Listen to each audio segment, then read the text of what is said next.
Hi everyone, this is Ida of Created to Create. Welcome back to my channel. If you are not 18 years or older, this video content is not intended for you. I have a project share. I am some of you know that I'm creating a birthday mail, and if you don't, I'm creating birthday mail for one of my friends, and I wanted to gift her some of my carnation craft die cuts. I think they are so pretty. You know, I can't say enough about these dies and the artwork that goes to them. Um, I just love them. Since I bought my first one, I have just fallen in love with them. And this is a fairly new company. I don't think it's even that old. Maybe about a year and a half. But it is in the UK. So I wanted to give my friends like a sample of my die cuts. That way, you know, that way she can see if she likes them or maybe this isn't for her. Because, you know, we all have different tastes. But I did want to send her some of my die cuts.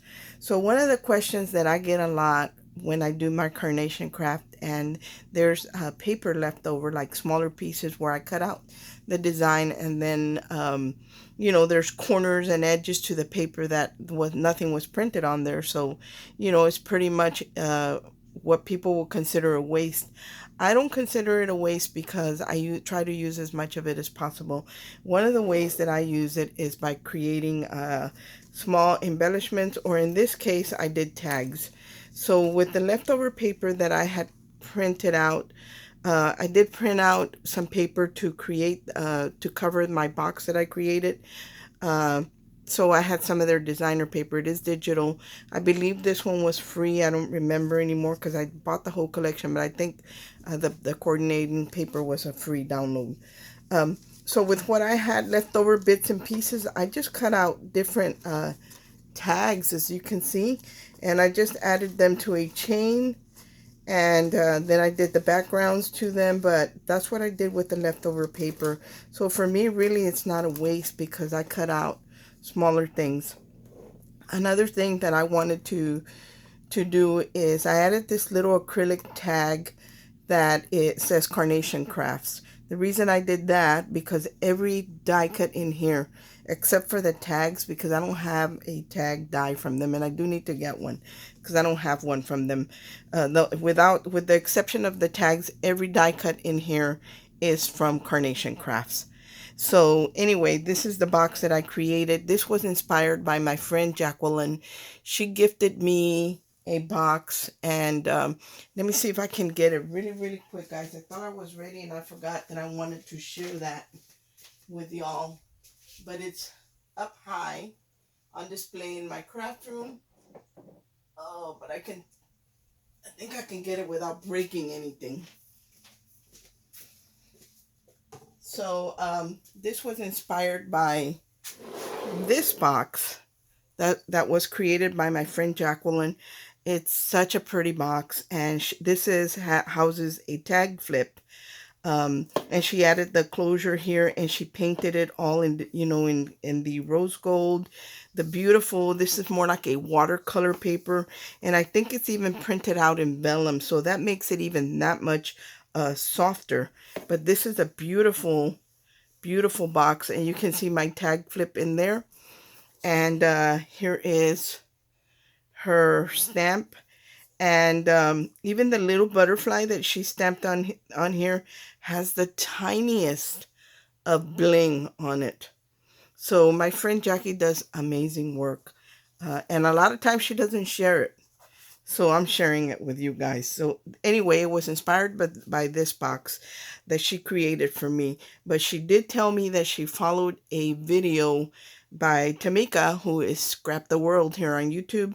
And she sent me the link to the video, so I will go back and find the video and try and link it in the description box. I will link Jackie's channel in the description box, and you can see some of her work there, like tag journals that she's done and stuff like that. So anyway, it's inspired by this box. So this is what I created. And like I said, I added the tag, the little acrylic tag with the Carnation Craft logo that they have, just so she would know that everything in this box is by Carnation Craft. Here are some handles that I had picked up on Amazon, and I will link these in the description box. I don't remember how many came to a box, and they were pretty reasonable. So I added one of these, but I didn't add screws. I added brads because I didn't use wood. It's made out of chipboard, so obviously we can't use screws. But I did use the little brads here. And this was more of a darker brassy color, but with my ink pen, I added gold to it with the deco, with this one, deco color. I added the gold to the metal findings on the box. And this is just a little dragonfly that I created, I don't know, a year ago, maybe. And I haven't used them for anything. I did send my friend Jackie some, but most of that, you know, whatever I didn't send her, I hadn't used. And I just printed it out, and I did mirror them so I could glue them together, and they would be front and back, because that's the look I wanted. Now I don't have to do that, because now I'm buying the Carnation Craft dies that do, if I want them to be double-sided, there's artwork for that too. So this paper here that I use is one of their digital coordinating papers. It's called Before the Rainbow. And I love the way the box came out. I don't know if you can see it all in frame, but look at how pretty. So I chose several papers that coordinated well together because they give them to you in a variety of colors. Down here on the bottom, all I did was use this word imagine right here. And on my eyes, I just added a little bling piece. This is a Carnation Craft die right here. I think it's called Free Flight with the bees. I know bees aren't for everybody, but this friend of mine, she does. She likes bees. She's got a little collection going on, so I'm okay. And then in the center of some of these flowers, the yellow, I added some of those diamond dots that I picked up from Hobby Lobby. Here are some feet that I picked up on Amazon. I'll link these two as well. And again, you can see that they were kind of dark, but I added the gold pen, so contrasting color. And right here, I added, they're called Pearl and Pen. And I made little drops to look like pearls on there. And this is a pearl. It's got a pearlescent sheen to it.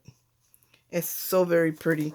Here is a side profile to the box. You can see that it's open in here, and all the die cuts are housed in this box in here. So I didn't add anything to the side, and I probably won't. The problem with when I go overboard and then I have to ship, I hate it when my projects get damaged, and they do sometimes in shipping, no matter how well I pack them. And so here is the back, another coordinating color. So I did it all in the blues, but different colors, but they're all very soft colors. And there's the other one. And in the front, again, I added the latch, and I left it as is. All I added was the gold pen to add the contrasting gold color to that. So all I have to do is open it here, and I'm going to turn it sideways, or no, maybe not, so you can see. But see, it just flips up, and here, I'll show you.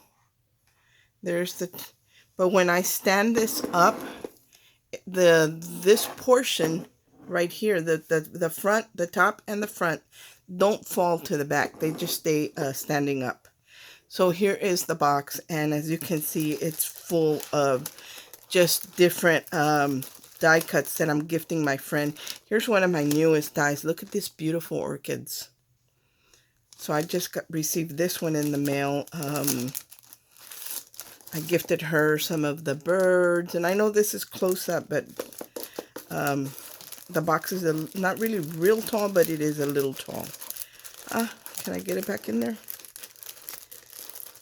So this is pretty tall. I think it's 8.5 inches in height and 5 3/4 inches in width.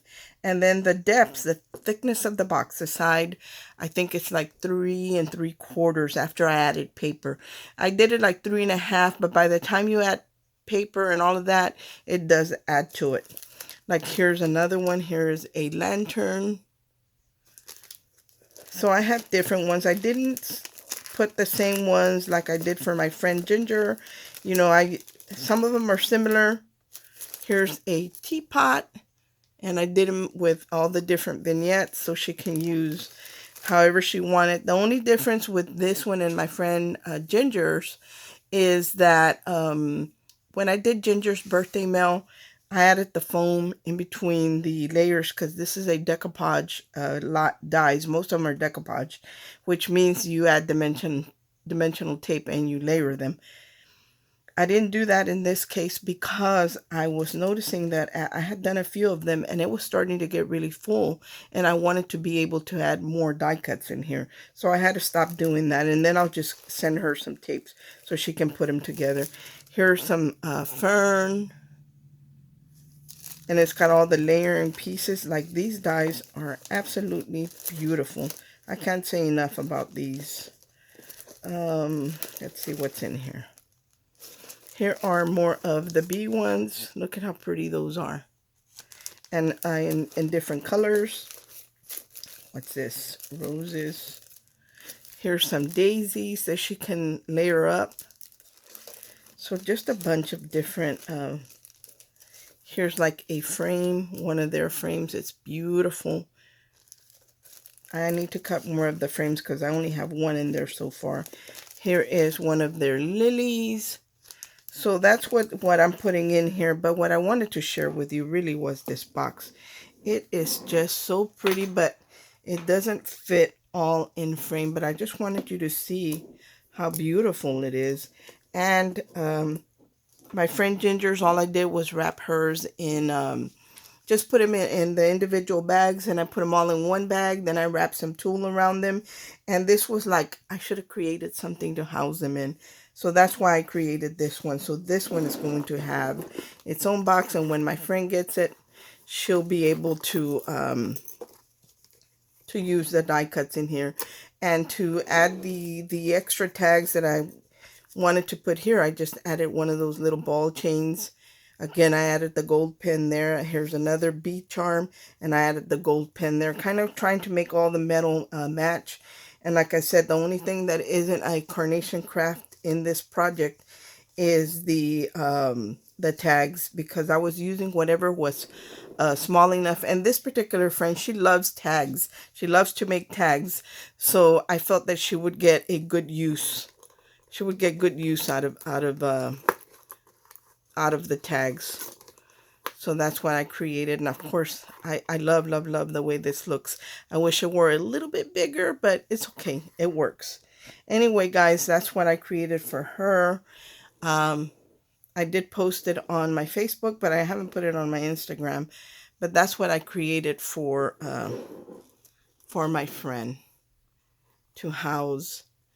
I mean, it could be even embellishment, guys. You could put embellishments in this box and to house embellishments, and they wouldn't get damaged.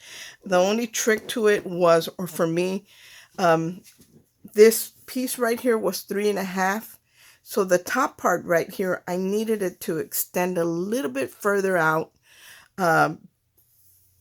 because if it didn't, it would be slanted. It would be too tight. It wouldn't do right here. It wouldn't close right. So what I did was, this was 3.5. So the top piece, I cut it to 3, the width 3 5/8. So I added just 1/8 of an inch, so for it to pass this and go up a little bit further. So when I closed it, everything would just line up. But that's what I created. I hope that you guys like it. I hope this inspires you, and I hope that you try it. It was nothing but cutting out rectangle pieces of chipboard. Pretty much that was it, and putting them together. Thanks for watching. I hope everyone is having a great day, and God bless. Bye.